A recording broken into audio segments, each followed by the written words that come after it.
Go through the sky, Christopher Daniels, Frankie Zay, collectively known as SoCal Uncensored or STU! This is Catch, Hook, and Shoot, the worst podcast I've ever been on. Word.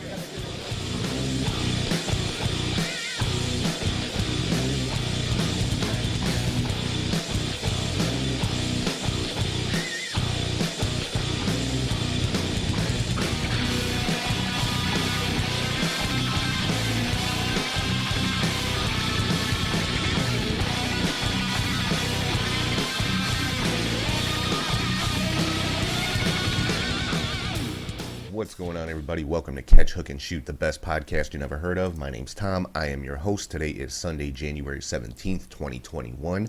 Want to thank everybody for watching, listening, and subscribing on YouTube, Podbean, Spotify, Apple Podcasts, or wherever you get your podcasts from.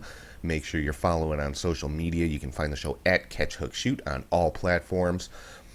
Head to patreon.com/catchhookshoot for bonus content, prowrestlingtees.com/catchhookshoot for t-shirts, catchhookshoot.bigcartel.com for other t-shirts and merchandise that you won't find on Pro Wrestling Tees.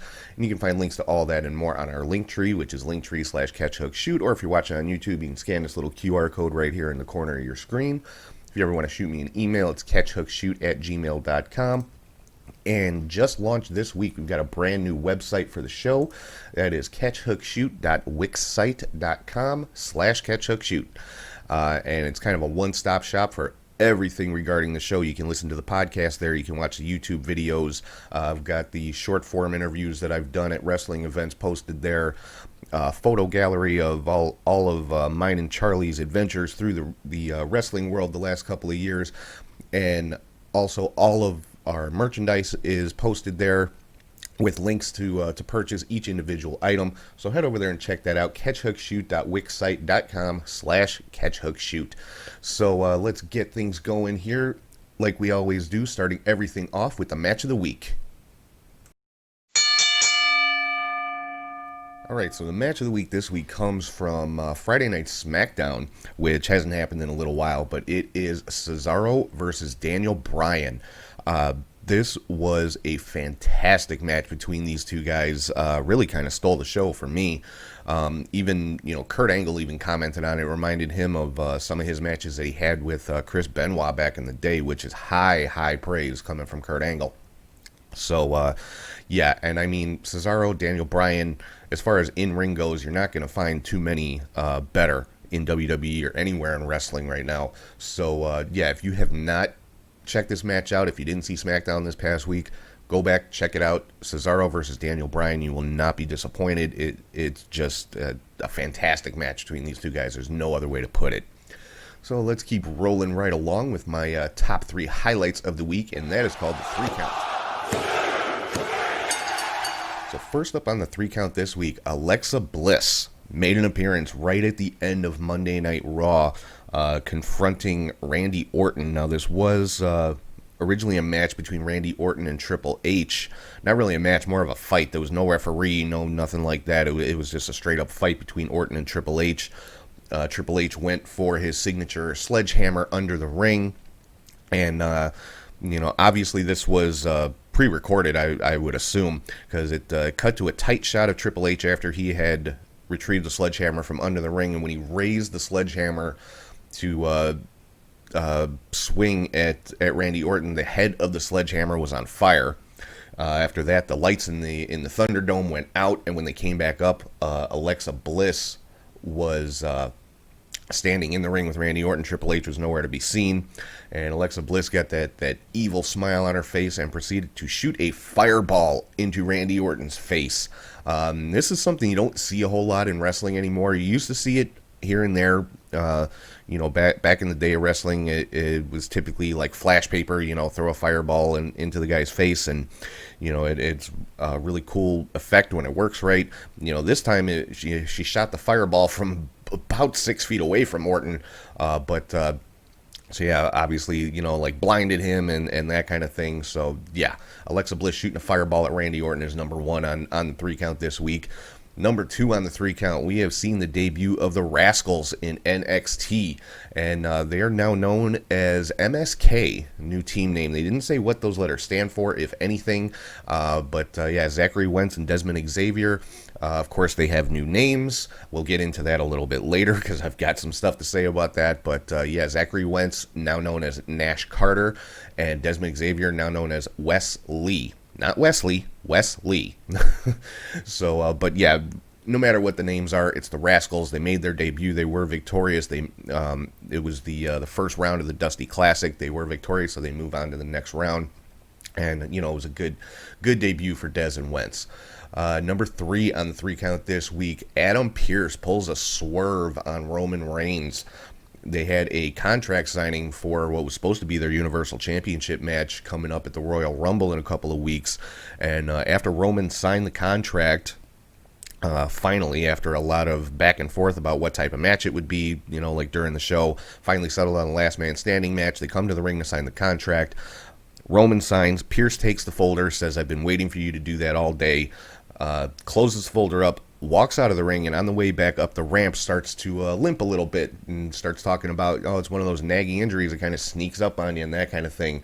Then made mention, as with every WWE contract, it is card subject to change. And, basically said, I'll make sure you have a suitable replacement. And that suitable replacement ended up being Kevin Owens. So we will see Kevin Owens versus Roman Reigns again at the Royal Rumble, this time in a last man standing match for the Universal title. So, I like it. I like it that, finally somebody got one over on Roman Reigns. So, definitely no complaints from me on that. I know some people are I guess, tired of seeing KO and Roman. I like it. I like all the matches that they've had so far. I got no problem with, them having one more. I would assume this is the last one because after the Rumble, we're heading into WrestleMania. So I'm pretty sure we're going to have a new number one contender for the Universal Championship for WrestleMania. So that is the 3 count for this week. Let's get into the news and rumors and results and all that kind of fun stuff for the week, starting with Monday Night Raw. Lots of double duty going on Raw. Now, we found out on Monday that Drew McIntyre has tested positive for COVID-19. He says he has no symptoms. He was on Raw via video. Says he has no symptoms. He did accept Goldberg's challenge, so we are going to see that match coming up at the Royal Rumble as well. It is what it is. Like it, don't like it. It's Goldberg and Drew McIntyre. So I'm just hoping McIntyre retains the title. That's all I care about, because I really am not enthused about seeing Goldberg as the WWE champion. But like I said, a lot of double duty going on, which rumors are that it was more than just McIntyre that tested positive. But those are just rumors at this point. WWE hasn't made any other announcements. But we saw another match between Lacey Evans and Charlotte with Ric Flair at ringside, and Ric Flair actually turned on Charlotte and helped Lacey Evans get the victory. And apparently Flair is going to be Lacey's manager going forward, it would appear. So kind of interesting there. Flair going against his daughter. We'll have to see how that plays out. Jackson Riker got a victory over Jeff Hardy, and then immediately after that match, Jeff Hardy challenged Elias. So the first case of somebody pulling double duty on Raw, and Hardy was victorious over Elias. We saw a tag team match with Sheamus and Keith Lee picking up a victory over Miz and Morrison, and immediately after that match, we saw Sheamus and Keith Lee taking on each other, which Keith Lee was victorious, and then the two kind of, hugged it out, quote unquote, after the match. So Sheamus and Keith Lee appear to be getting on the same page. I'm still waiting for Sheamus to pull a swerve of his own and go against Drew McIntyre, because they've been playing up the whole friendship angle between Sheamus and McIntyre for quite a while now. So I'm waiting for them to pull the trigger, because I think that would be a fantastic rivalry. T-Bar from Retribution got a victory over Xavier Woods. We also found out during this match that Kofi Kingston is out with an injury. Apparently he's got a broken jaw. Bobby Lashley defeated Matt Riddle in something of a squash match. It attacked Riddle before the bell and just dominated the entire time. Riddle really got no offense in against Lashley. And again, pulling double duty immediately after that match, Riddle challenged MVP and ended up winning that match by a disqualification. AJ Styles got a win over Drew Gulak in a pretty good match with those two. Shayna Baszler and Nia Jax defeated Mandy Rose and Dana Brooke in a tag team match. And then we had that in the main event, the Orton Triple H fight, more or less, with Alexa Bliss shooting a fireball into Randy Orton's face. And also during Monday Night Raw, The Miz has declared his entrance into the Royal Rumble. No big surprise there. And so that pretty much covers Monday Night Raw. Moving on to AEW Dark. The Dark Order just continuing to dominate on AEW Dark. They had another clean sweep. Evil Uno, Stu Grayson, 5'10", and Colt Cabana picked up a win in a 10-man tag. Reynolds and Silver got a win in their tag team match, as well as Anna Jay picked up a victory as well. Moving on to Impact Wrestling. We found out that Matt Striker and D'Lo Brown are the new commentary team going forward for Impact, and that started with their Hard to Kill pay-per-view, which was just last night. And we found out that Alex Shelley was taken out of the main event of that pay-per-view due to an undisclosed medical issue is the best way I can put it. He said he has not tested positive for COVID. It was not like a physical injury, so I can only we can only speculate as to what it was. I mean, it could be any number of things. Of course, people let their imaginations run wild anytime they're not given the information they think they're entitled to with this kind of thing. But either way it goes, hopefully Alex Shelley is able to return to the ring sooner rather than later. But he was replaced in the main event by Moose. We'll get to that in a minute here. Brian Myers got a win over Josh Alexander on the pre-show. Decay, which is the team of Rosemary and Crazy Steve, picked up a victory over Tennille Dashwood and Caleb with a K. Eric Young, Diener, and Joe Doring got a victory over Tommy Dreamer, Cousin Jake, and Rhino in what they call an old school rules match, which is basically a hardcore match. Kiera Hogan and Tasha Steelz are your new Knockouts Tag Team Champions. They won the finals of that tournament against Havoc and Nevaeh. Matt Cardona, formerly known as Zack Ryder in WWE, made his Impact debut and got a big victory over Ace Austin, actually by disqualification, but still. So Matt Cardona makes his Impact debut.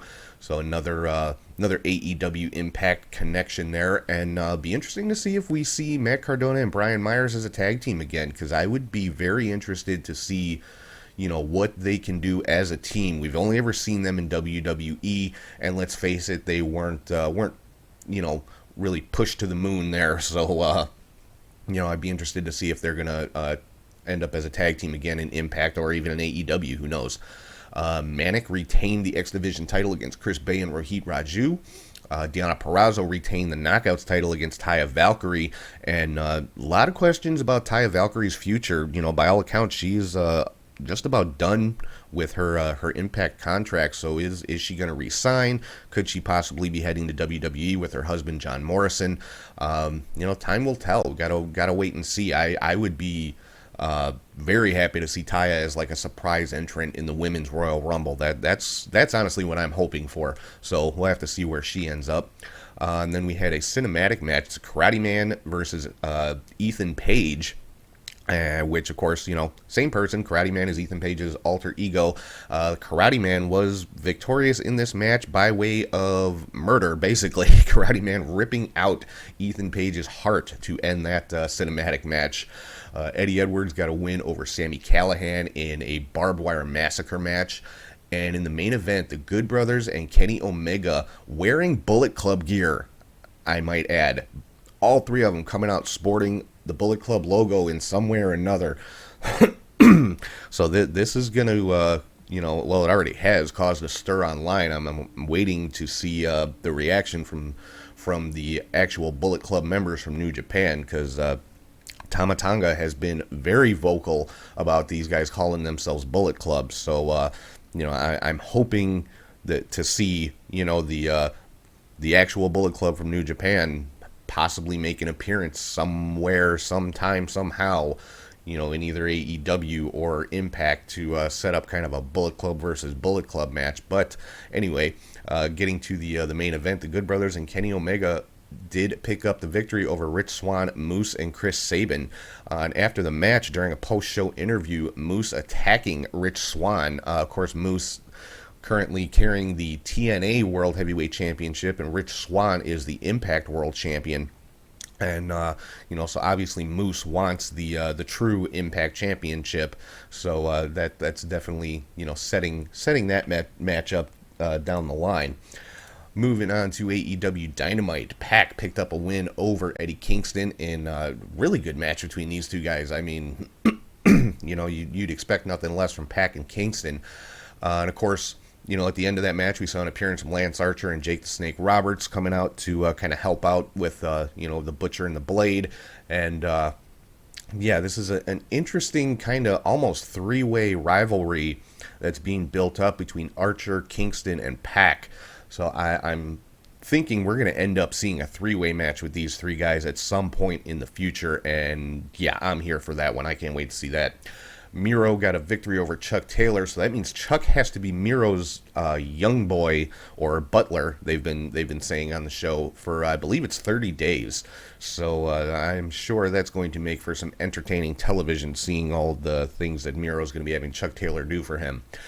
We saw a segment with the Inner Circle talking about their New Year's resolutions, and really the big one was Jake Hager talking about, championships. The Inner Circle's going after championships, and they kind of keyed on the tag team titles, and there was a little bit of kind of some butting of heads going on with the Inner Circle, because there are, multiple tag team combinations within the Inner Circle. We saw Sammy Guevara basically call Chris Jericho a tag team slut because he's now tagging with MJF. He's tagged with Jake Hager in the past, and of course Guevara and Jericho were known as Les Sex Gods as a tag team kind of at the beginnings of the Inner Circle. So Chris Jericho just kind of bouncing from partner to partner, and this leads to a three-way tag team match coming up this week on Dynamite. It's going to be Jericho and MJF versus Santana and Ortiz versus Sammy Guevara and Jake Hager, or Sammy Hager for all you Van Halen fans. I'm sure you picked up on that one. Also found out this week Hangman Page will be teaming with the Dark Order yet again. Dark Order still trying to bring Hangman Page into the fold as a member of the Dark Order. So I'm wondering, where that's going to lead to. Kenny Omega, or in a match that was supposed to be the Elite versus the Varsity Blondes and Danny Limelight, and the Elite team ended up being Omega and the Good Brothers instead of the Young Bucks. So the Young Bucks are kind of left hanging backstage. At the end of the match, we saw Jon Moxley come out and kind of go on the attack against Omega and the Good Brothers. Lucha Brothers came out to kind of give the assist, and the Bucks came out trying to break it up, keep the peace, and ended up eating double super kicks from the Lucha Brothers. So it looks like they're maybe starting to set up another match between the Lucha Brothers and the Young Bucks, which I can't wait to see. The matches I've seen with them before have been just fantastic. Two of the best tag teams on the planet right now. I don't care what anybody says about the Young Bucks or the Lucha Brothers or all the high spots or whatever.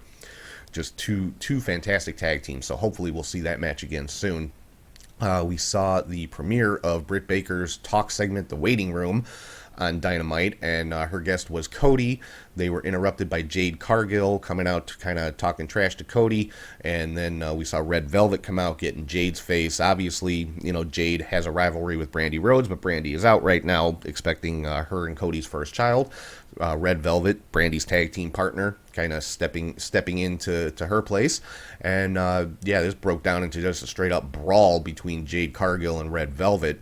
And during the chaos, we found out that Britt Baker will finally be having a match against Thunder Rosa on February 3rd at their Beach Break event, which Britt Baker not too happy about. But we are going to see that match finally, Thunder Rosa versus Britt Baker.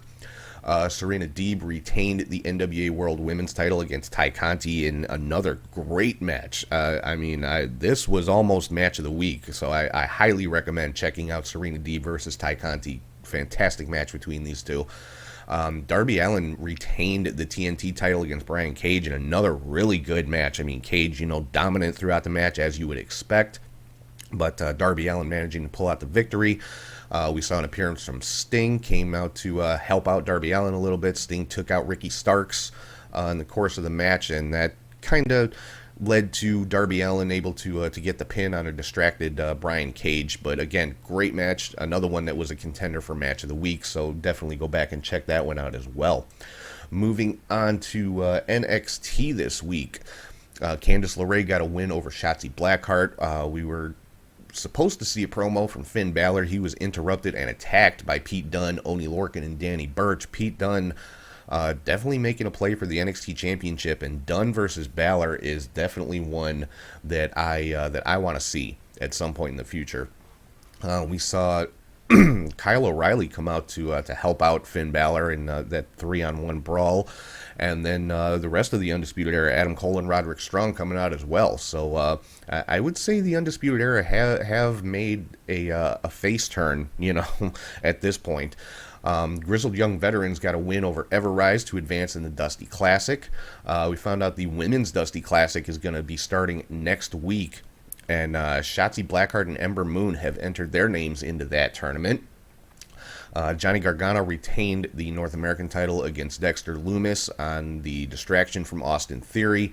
The two of them tried to put a beat down on Lumis after the match, and we saw Kushida come out to make the save. So Kushida looking like he's going to be the next contender for the North American Championship.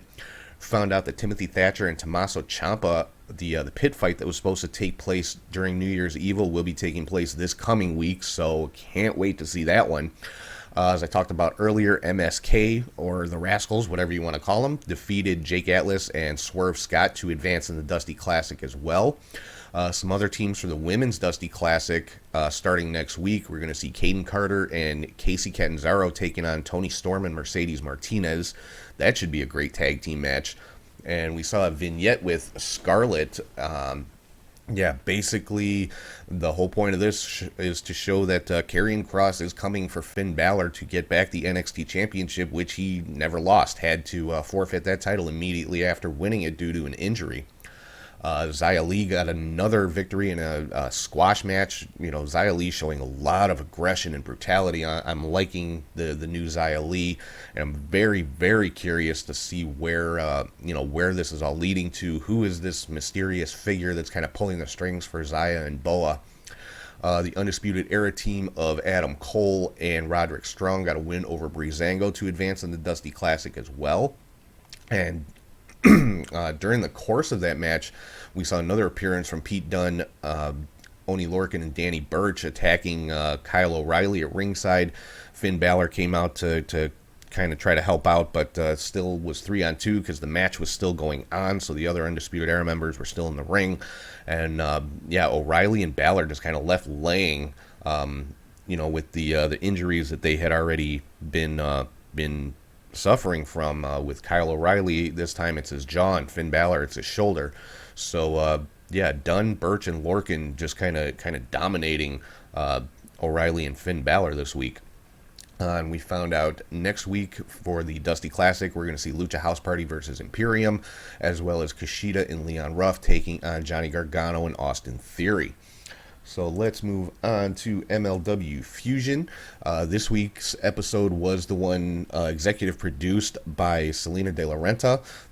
And Conan, who was supposed to be there, was MIA, and it was implied by Selena De La Renta that he was kind of taken out by Mil Muertes, who made his debut in MLW with a victory over Brian Pillman.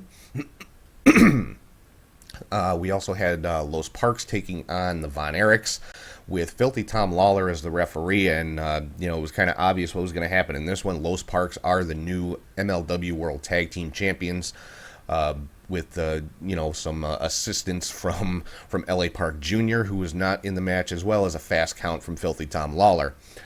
We also found out, we are finally going to find out what and where Filthy Island is coming up on February 17th. So I'm curious about that.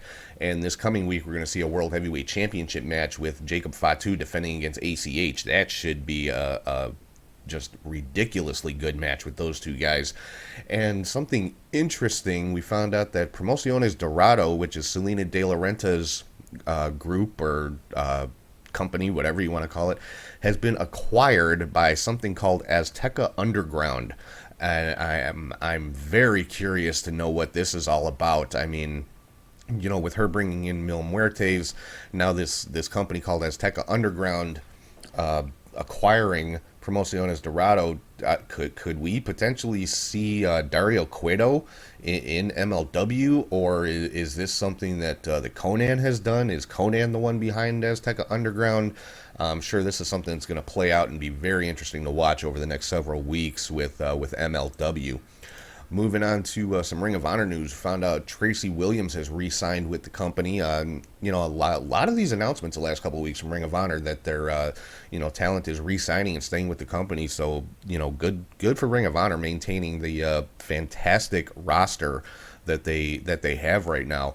Also wanted to mention, you know, Ring of Honor has been paying tribute to Brody Lee the last couple of weeks by releasing some of his ROH matches for free on their YouTube channel. And you know, again, literally every company has, in one way or another, paid tribute to Brody Lee since his passing, and it just goes to show, you know, the impact that he had on the business and the people, you know, people in the business. So, you know, very good on Ring of Honor honoring Brody Lee in that way. Moving on to NXT UK, we saw the debut of Ed Harvey, who is actually Sha Samuels from the big name in the UK independent scene. And in the middle of the match, he actually got out of the ring and said, you know, basically, I'm not Ed Harvey, I'm Sha Samuels. So he will be going by Sha Samuels in NXT UK. Had a fantastic match against Joe Coffey. Joe Coffey was victorious in that one. And another just amazing match on NXT UK, Walter retaining the UK championship against A-Kid, the Heritage Cup champion. So, NXT UK, if it's not something that you watch regularly, seriously, check it out. Some of the best wrestling, you know, just in-ring wrestling that you're going to see, because, you know, the UK style of wrestling is just, it's good. I don't know any other way to say it. The UK style of wrestling is really good, so definitely check it out. It's, you know, always worth the watch. It's always a good show, and just top-notch matches on NXT UK. So let's move on to Friday Night SmackDown. Jey Uso and Cesaro have both declared for the Royal Rumble. We saw Shinsuke Nakamura pick up a win over Jey Uso in the opening match. And interesting note on this one, Shinsuke Nakamura coming out to his original entrance music, not the version, you know, with the lyrics and everything, just the instrumental violin original music that he had when he first started with WWE. So it looks to me like Nakamura is making a turn back to being a babyface, which I'm here for, especially if it's going to involve him getting some type of a push into like a title picture or something like that, because that's long overdue. I mean, he won the Royal Rumble. He was in the main event at WrestleMania, and then it's almost like he became an afterthought, which is terrible, because Nakamura, again, one of the best wrestlers that WWE has right now. The fans go nuts for this guy, so, you know, hopefully they're putting him back into a little bit more prominent position, because he definitely has earned that. Saw an interesting backstage segment between Roman Reigns and Apollo Crews. Now, the last couple of weeks, you know, we've been seeing kind of a slow heel turn from Apollo Crews, and it's looking like that, you know, that's what's going to happen. Apollo, you know, possibly becoming a Paul Heyman guy, who knows? But hey, you know, it's great for Apollo Crews. It's putting him in a much more prominent spot, and you know, he did get a victory over Sami Zayn during the show, which earned him another Intercontinental title match next week against Big E.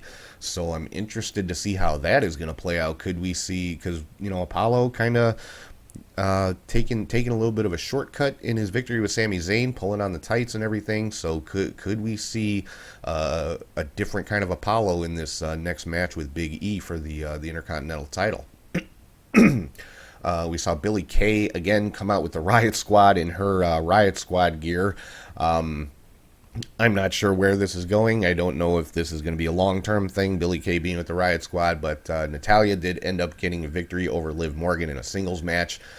Baron Corbin got a victory over Rey Mysterio, and it looks like they're kind of starting to build a rivalry between Corbin and Dominic Mysterio. We haven't seen Dominic in a match in quite a while, I think that could be where this is leading, but we'll have to wait and see. Bayley has a new talk segment on Smackdown called Ding Dong Hello, kind of her new catchphrase, I guess you could say. And her first guest was Bianca Belair, and this kind of led to the two of them. They're going to be competing in an obstacle course this coming week on SmackDown. So, should be interesting. Then, of course, we had, as I already talked about, the match of the week. Cesaro got the win over Daniel Bryan.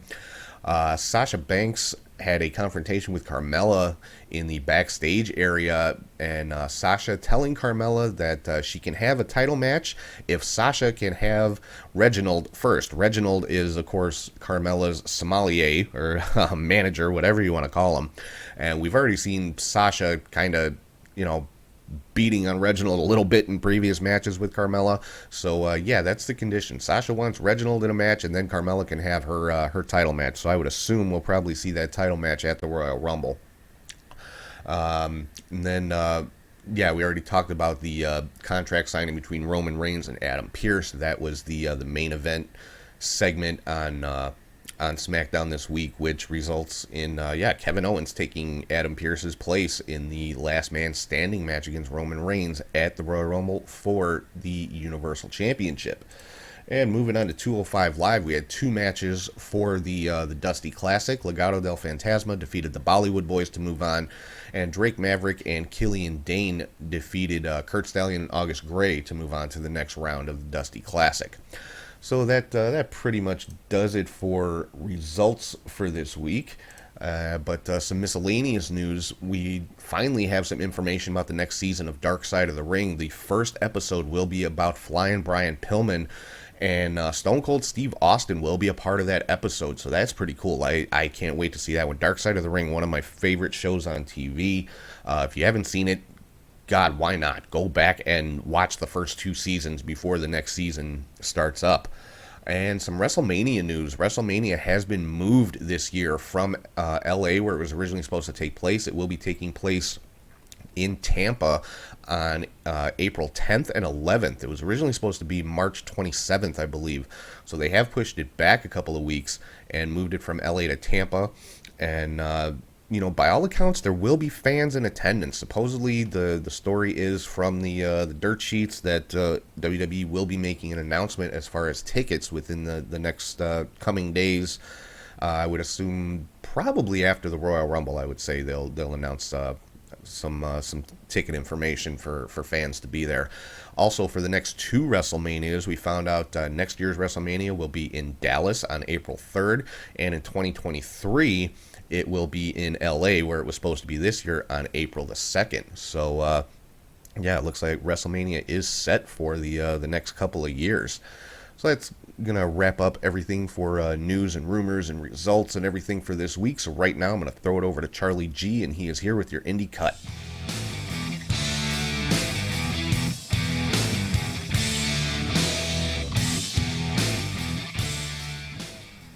Thank you, Tom, and hey there, wrestling friends. It's Indie Cut time, and you know what that means. You can skip ahead 20 minutes. Producers, stay with me. We begin with Thursday, January 7th, and IW International Wrestling Australia Summer Meltdown Tour 2021, Day 1. From New South Wales, Australia. They had a battle royal where Maddie Wahlberg won that. For the IWA Trans Tasman title, champion Headhunter Rig defeated Jimmy Townsend. For the heavyweight title, champion Chris Abbott defeated Maddie Wahlberg by DQ, which led to Chris Abbott and Headhunter Rig to defeat Jimmy Townsend and Maddie Wahlberg. Then to Friday, January 8th, and the Summer Meltdown Tour continue with Day 2. Where they had another IWA Trans Tasman title match where champion Headhunter Rig defeated Randall. And in an IWA Heavyweight title no DQ match, champion Chris Abbott defeated Shane Sheffield Sinclair.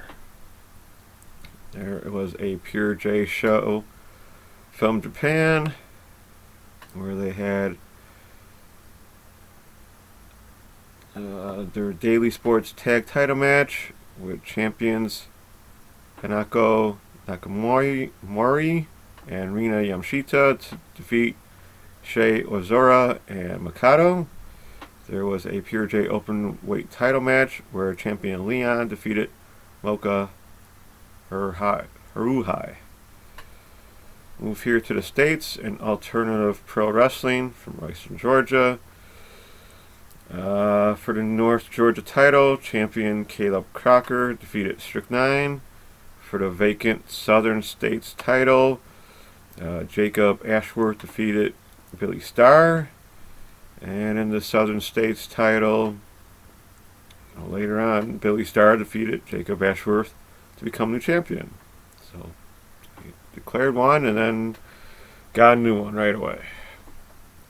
Go to Action Wrestling from Tyrone, Georgia for the Matt DeMouth Mysteriously Meaty 29th Birthday Bash Extravaganza, where Alan Angels defeated Adam Priest, Shug D defeated Kevin Ryan, Logan Creed defeated Alex Kane, and Anthony Henry teamed with JD Drake to defeat Dominic Greeny and Kevin Koo.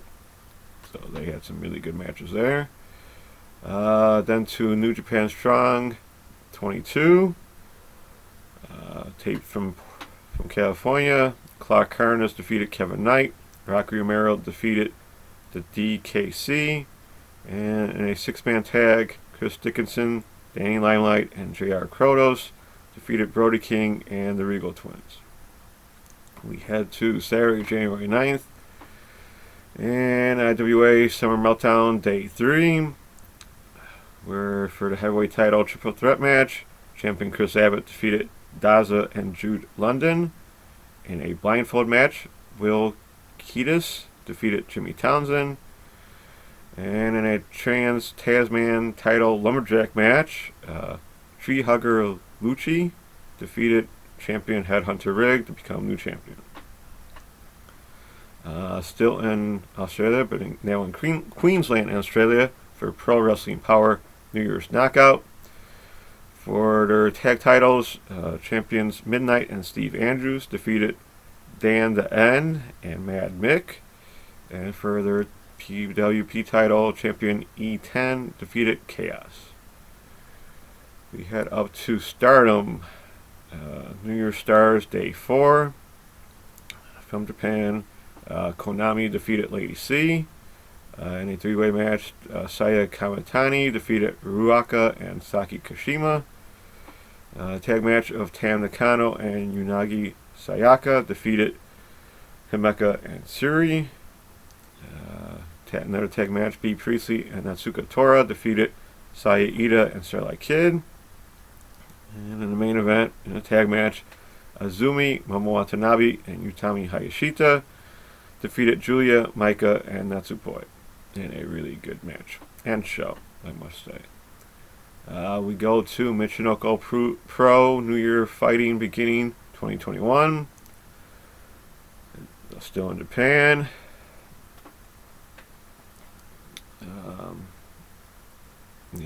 Ayumi Ganji, Yapperman 1 and Yapperman 2 defeated Braham Ki and Broman Shu and the Great Sasuke.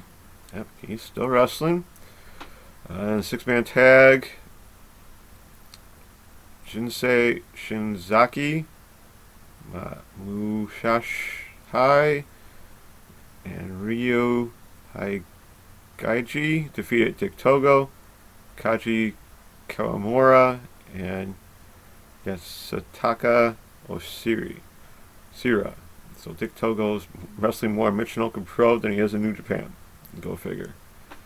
And they held a battle royal where Nogoya Boy Rato won that. We go to Insane Championship Wrestling Fight Club 153 from Glasgow, Scotland, on the WWE Network, where they continue their Lionheart League matches. And then I also did 154, continuing with their Lionheart quarterfinal matches. So they are moving ahead. Thank goodness. Then we head to Santiago, Chile, where they had their World Title Tournament first round matches continue. Head back to the States for WrestleMerica Resolutions from Barnesville, Georgia, where Simon Sermon defeated Dream Girl Ellie. Dominique Stuckey defeated Tyler Culprit and Wolverton. Sal Ronaldo defeated Neo Koloff by countout. And for the heavyweight title in a steel cage match, Mike Payne defeated Alexander Koloff to become new champion. On to Southern Violence and Wrestling, There Will Be Blood from Athens, Georgia. For their tag titles, Brandon Watley and Ryan Murdoch defeated champions Bryce Cannon and Eddie Hancho to become new champions. And for the Hoss Fight title, champion Austin Towers defeated Jeter. On to Ohio Valley Wrestling, Saturday Night Special, Nightmare Rumble 2021 from Louisville, Kentucky on YouTube, so you can check this out as you wish. Started off with an OVW heavyweight title, Nightmare Rumble match for the vacant title, which Brian Pillman Jr. had to give up. Where Omir won that. And they say he became champion then, so check it out. I haven't checked it out yet. It's just too much going on. Then on to the OVW Women's Title #1 Contender match, where Haley J defeated Jocelyn Navarro. For the OVW Rush Title Scramble match, Zaya, sorry about that, defeated champion William Lutz, Ace Austin, AJ Daniels, JC Adams, Rohit Raju, and Star Rider become new champion there. You got some good names in that match. For their Southern Tag titles, champion Brandon Tate and Brent Tate defeated Elliot Russell and Sigmund. Then later on, for the OVW National Heavyweight title, they say champion Jesse Goddard defeated Omar Omir. So, I guess two different champions, two different names, I guess, there. Sorry about that. We head to Metroplex Wrestling, Dire Consequences from Bedford, Texas, where Thrash defeated Zero the Anti-Hero. For the MPX Addicts title, champion CJ Ward defeated Jason Silver. Noah Navarre and Red Chambers defeated Dexter Hardaway and Matt Locke. And Jackson Stone defeated Matthew Palmer. So Matthew Palmer is getting around now. For the ICW No Holds Barred Volume 9 show, Atticus Kogar defeated Akira. Ricky Shane Page defeated Schlack. And John Wayne Murdoch defeated Shane Mercer. No, that happened in Port Richey, Florida. Sorry about that. Then to Championship Wrestling from Georgia. In Swansboro, Georgia. They held a show where the POW title champion James Hall defeated Skrilla. In their CFFG title, champion Techi Makuzi defeated Fatality. And for the King of the South Tournament Final 4-Way match, Ryan Phoenix defeated Logan Creed, Swole, and Trey Havoc. To Coastal Championship Wrestling, New Year's Revolution 2020. It should be 2021, but whatever. From Fort Pierce, Florida. Where Ariel Levy and Vinicius with Bill Alfonso defeated Angel Powerrr and Mason Morin. And then Ariel Levy and Vinicius defeated Charismatic Chris and Nazar Santana. For the Southeastern Heavyweight title, champion Jackal defeated Jake St. Patrick. For the latest title, champion Roma defeated La Brava. And in a no rules tag team tornado match, Cha Cha Charlie and Vince Steele defeated Mr. C and Salazar. Over to All Pro Championship Wrestling from Douglasville, Georgia. For the APCW tag title, champions Jordan Kingsley and Makita defeated Cornelius Pepperbottom and Jack Mosley. For the vacant APCW heavyweight title, Landon Hale defeated Gabriel Dean, becoming champion. Up to Warriors of Wrestling New Beginnings 2021 from New York City, New York. For the WOW tag title match, Abdul Nasir and Jess Neff defeated champions Jack Gallo and Jason Carrion to become the champions.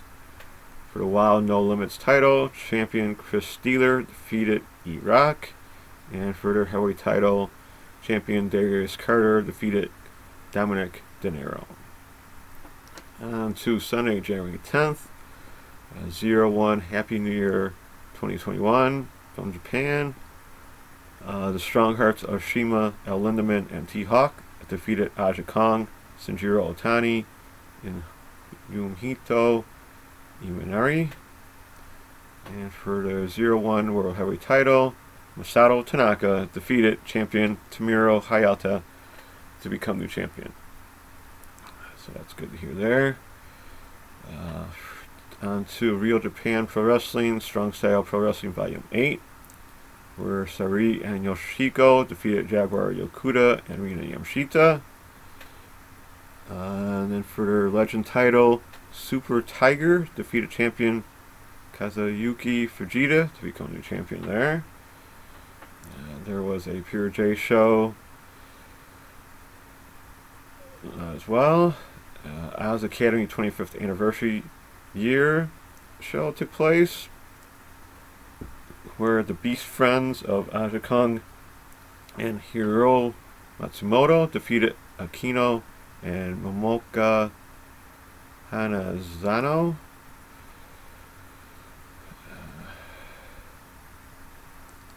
And then there was an Oz Academy tag title match where Kaho Kobayashi and Kakeru Sakaguchi were champions, defeated Itsuki Oki and Tsubasa Kuragaki. To Noah Higher Ground 2021, where their GHC Junior Heavyweight title champion Daisuke Hirata defeated Hajime Ohara. And there was an 8-man tag match. Don't need to really go into that. Michinoku Pro New Year Fighting beginning day 2, where Dick Togo and the Great Sasuke defeated Insi Shinzaki and Toro Nahashi. Nice hockey fights going on now. Dragon Gate Open the Gate day 2, where The Inferno, Diamante, HYO, and Hip Hop Kikuta defeated Masaki Mochizuki, UT, Ultimo Dragon, and Yosuke Santa Maria.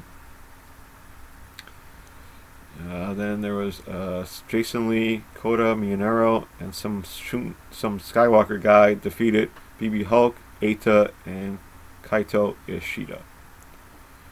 To DDT Extreme Capture Strategy 2 on YouTube, so check that out as you wish, where it was mostly Sanshiro Takagi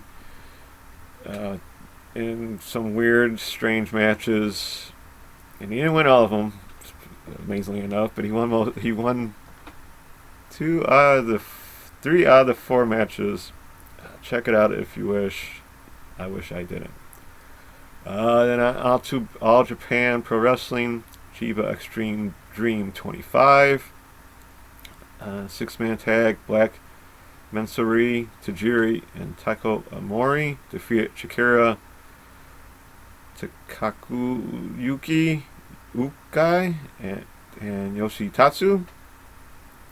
Sorry about that. Kento Miyahara defeated Akira Francesco. That's pretty much good there. On to Ice Sherman, New Ice Sherman 1093 in Skip City.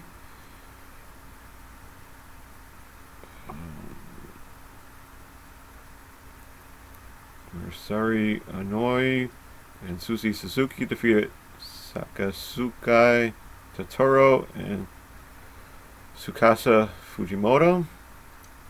Got to Move Choco Pro 79 took place on YouTube, where Mei Sugiura defeated Takiko Kirihara.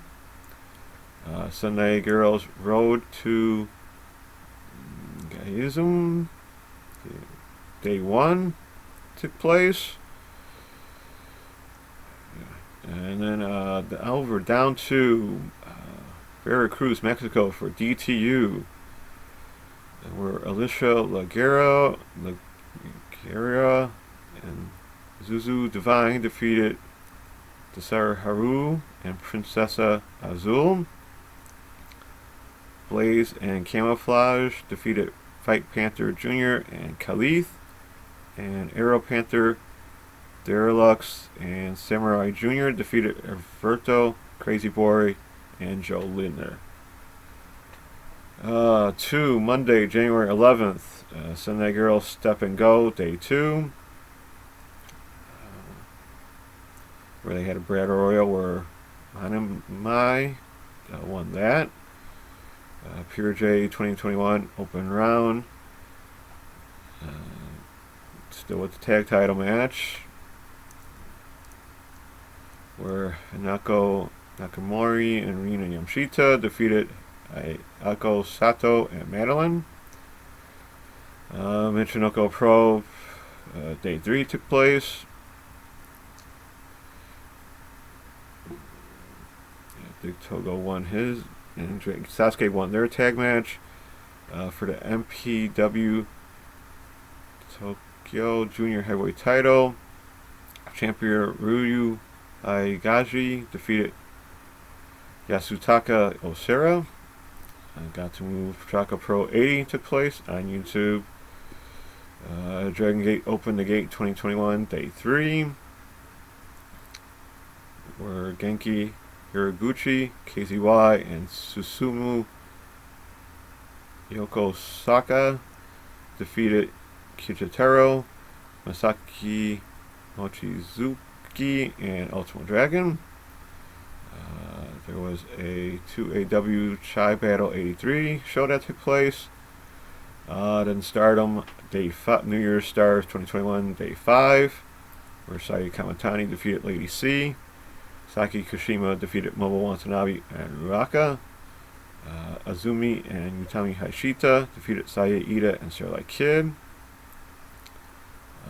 Himeka, Maika, and Natsupoi defeated B. Priestley, Konami, and Natsuko Toro by DQ.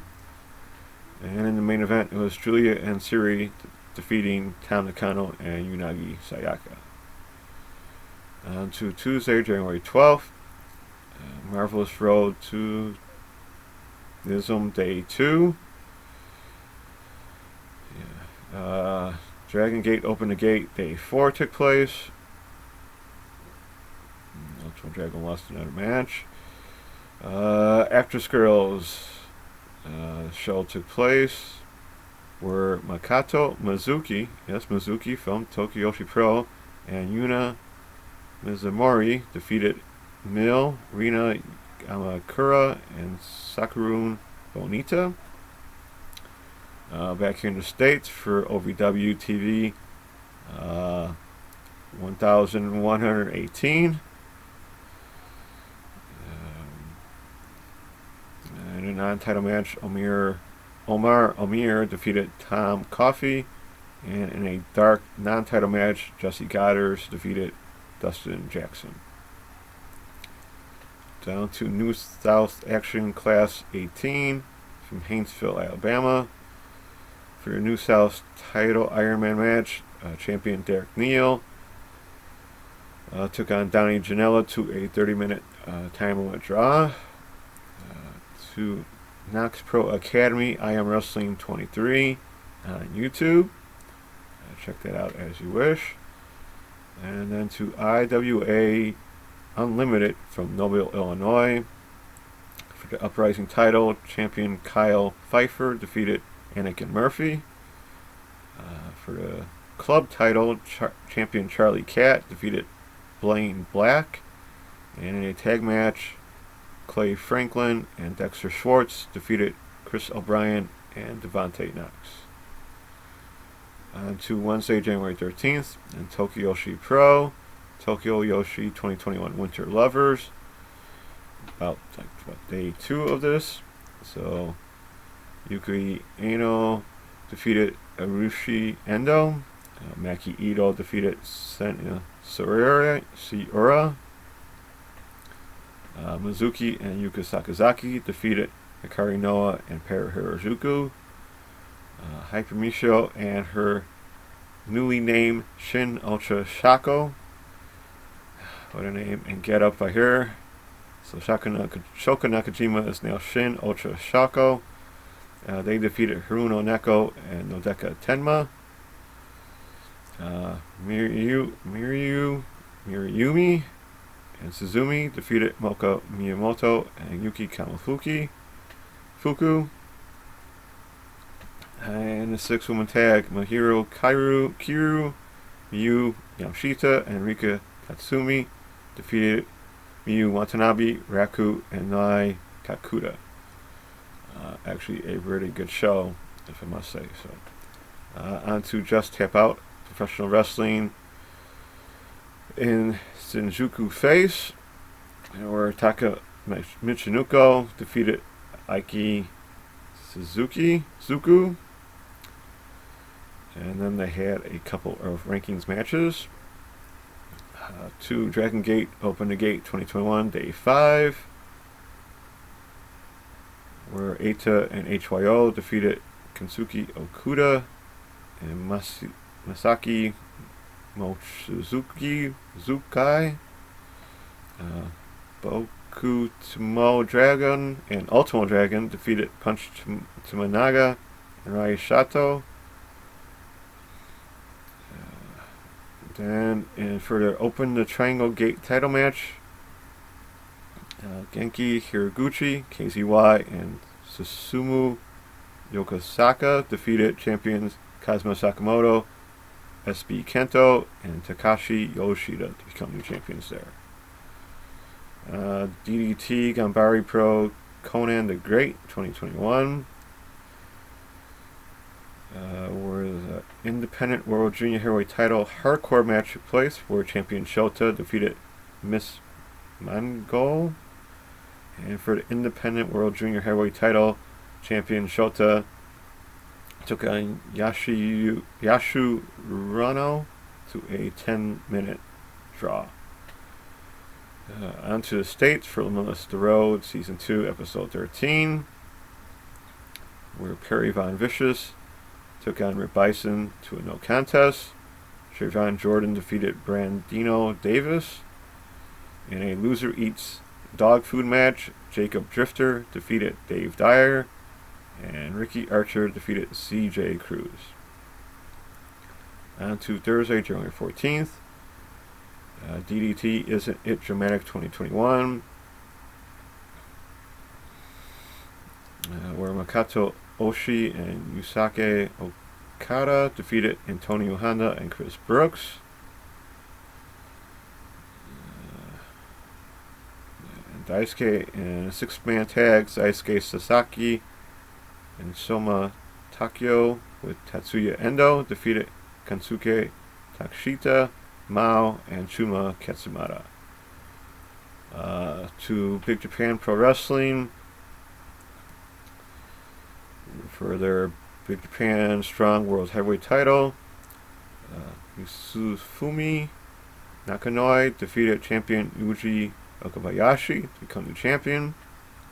And in a deathmatch heavyweight title, two-sided barbed wire board, two-sided self-board deathmatch, Takumi Tsukamoto defeated champion Minoru Fujita to become the champion there.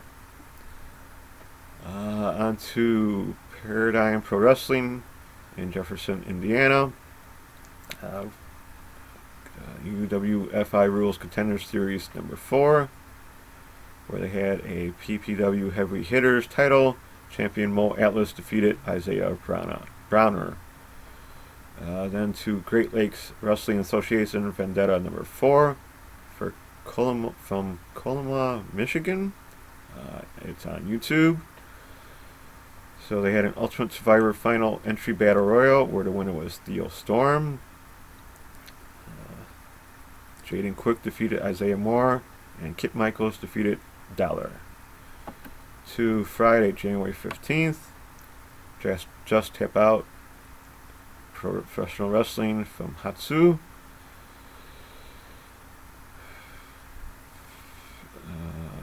For the Independent World Junior Heavyweight title, Arata defeated champion Shota, become new champion. And in a 6-man tag, Eagle Mask, Ruya Takakura and Tamira Hayata defeated Arata, Cannon, and Taka Michinoku. Here in the States for New Japan Strong 23, Road to Lions Break contenders. Mysterioso defeated Barrett Brown.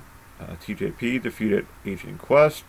And 6-man tag, El Phantasmo, Hikuleo, and Kenta defeated ACH, Blake Christian, and Fred Rosser. Then up to Super Kicked Unlisted Episode 16 from Toronto, Ontario, Canada on YouTube, so check that out as you wish. As for their Super Kicked King of the 6 tag team title,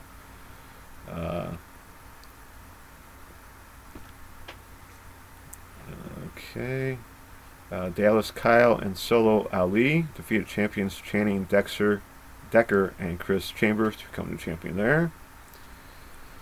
Then on to finally Saturday, January 16th. Early this morning, or around 10 o'clock last night here, for Tokyo Pro 2021 Winter, Mayaki Ito defeated Urushu Endo. Hyper Michio and Shin Ultra Sako defeated Miyu Yamashita and Moka Miyamoto. Pam Harajuku and Yuki Kamafuku defeated Mirai Miyumi and Sina Shiura. Nodeka Tenma and Yuki Ino defeated Haruno Neko. With Haruno Neko defeated Murakai Kobashi, Nai Kakuta, and Suzumi. And then finally, Mizuki and Yuka Sakazaki with Rika Tatsumi defeated Hikari Noa, Miyu Watanabe, and Raku. That was actually a very quick show for them. Still fun nonetheless. There was a Wave Kabuki Cho Weekender show where Sari and Yuki Miyazaki defeated Haruka Umasaki and Natsuhoi Kaneko. And for the Wave Tag title, Usukai Oki and Rin Kodakara defeated Miyomo No and Yumi OK to become the champion. Chicago Move Chaka Pro 81 took place. New Iceman 1094 also took place. Don Bori Pro Wrestling Battle of the Dojo 1 took place. And DDT Reprint Young Communication Special Issue also took place. A small note about this is being taped at 5:27 on Saturday before Impact's Hard to Kill show, and my prediction is Karate Man will kill Ethan Page and take him off the Impact scene.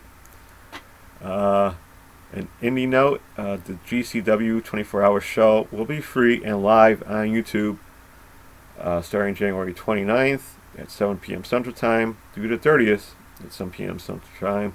So check it out if you can. Can't wait to see if Elena Black and Joey Janela have a match or have matches during the show. Check out their Twitter about their beef right now. It's pretty pathetic, Joey. So that's a wrap for me. Until next time with more indie shows from around the wrestling world. Don't forget to look out those Twitch streams and YouTube channels for other wrestling content. Thank you for watching or listening. Hope you enjoyed the cut. Keep safe, take care, and be kind, everyone. Back to you, Tom. All right, thank you, Charlie. So let's keep rolling right along into the next segment of the show where I get to play armchair promoter and have a little bit of fun. This is called the Fantasy Booker.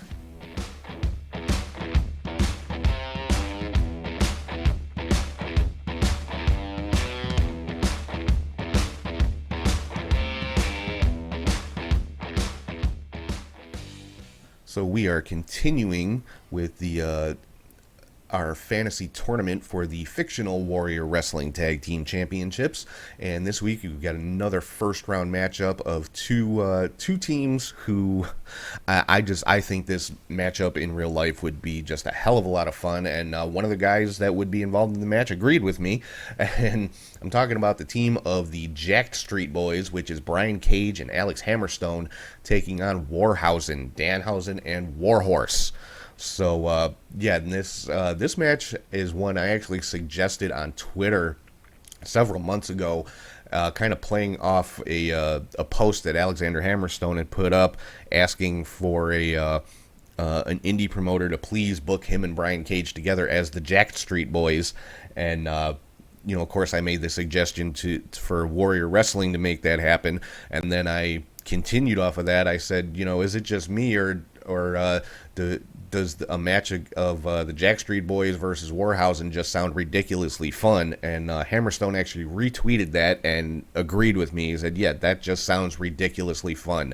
So, I had to put that match in this tournament in the first round. And as great as I think this match would be, I gotta go with Cage and Hammerstone to get the victory on this one. I think they would, I think it would be a great match. I think it would be a lot of fun to watch. But in the end, I think Cage and Hammerstone would just kind of overpower Danhausen and Warhorse and pull out the victory in this one. So in this particular case, I've got the Jack Street Boys, Cage and Hammerstone, moving on to the semifinals of the fictional Warrior Wrestling Tag Team Championship Tournament.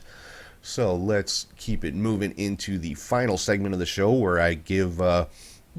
usually a not so popular opinion on something going on in the world of wrestling, and that is called the Weekly Hot Take.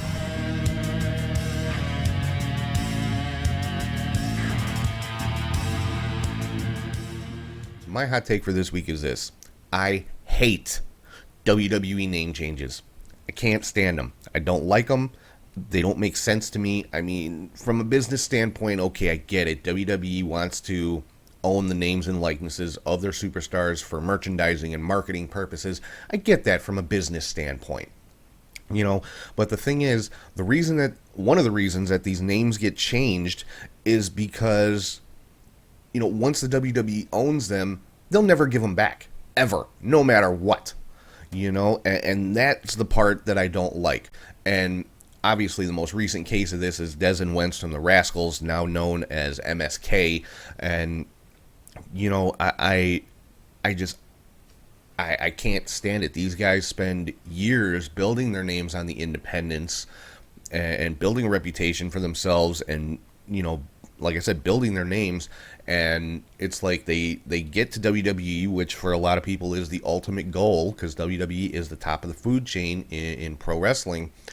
They get to WWE and nothing they've done previously matters. I mean, obviously, it matters to the extent that, Des and Wentz made their debut very quickly after signing. It's not like they had to spend months in the Performance Center or anything like that. But, it's all forgotten about. Now, I do like that that it was acknowledged during their match, kind of a nod to their indie personas, if you will. Was it... one of the commentators, I can never remember the guy's name. Vic Joseph?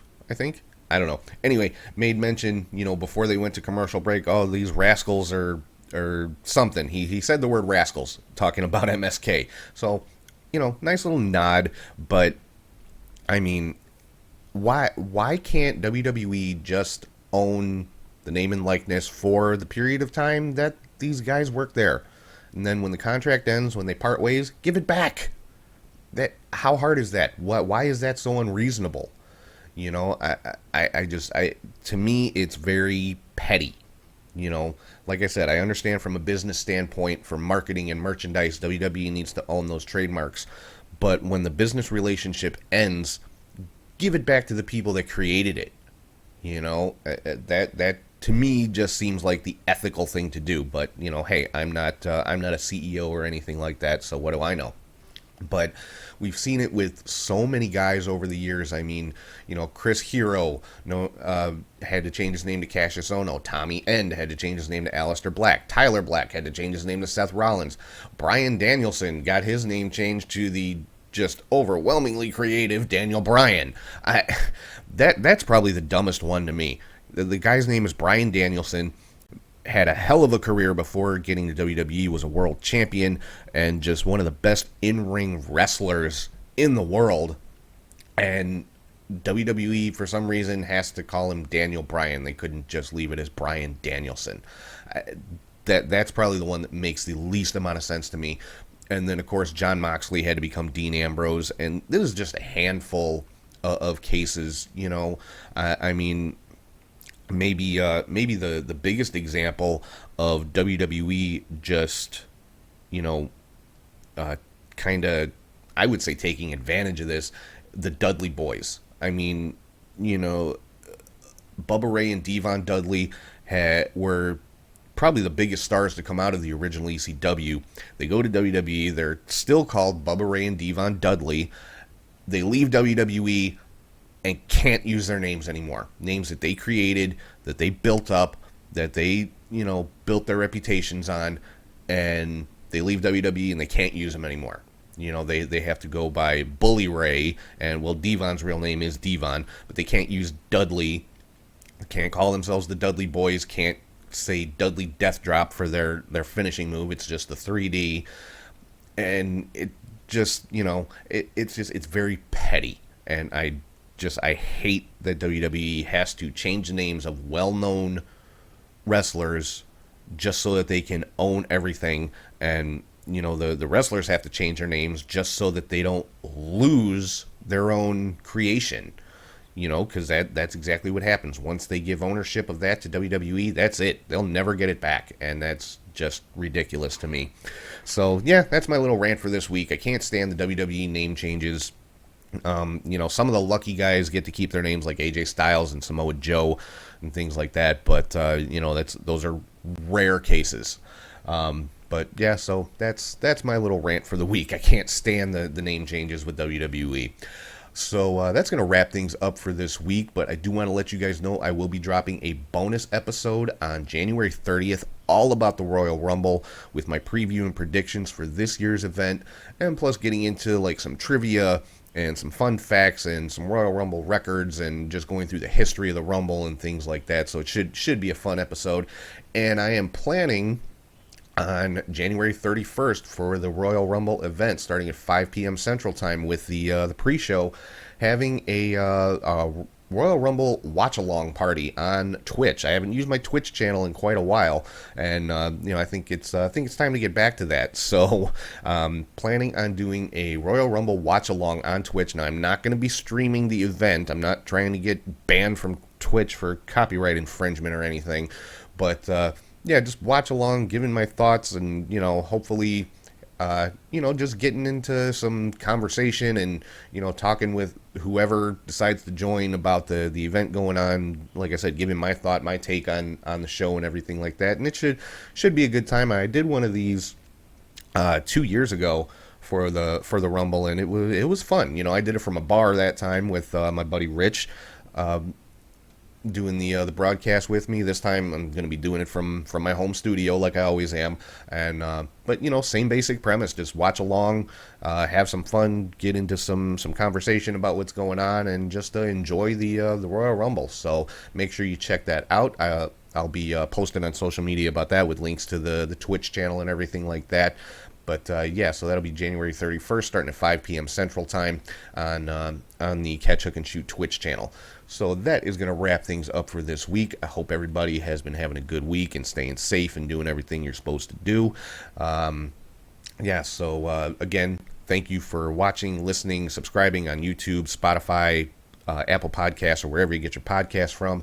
Make sure you're following on social media at Catch, Hook, Shoot on all platforms. Check out the Pro Wrestling Tees store, the web store on Big Cartel. You can find links to everything on our Linktree, which is linktree/catchhookshoot, or scan the little QR code right here.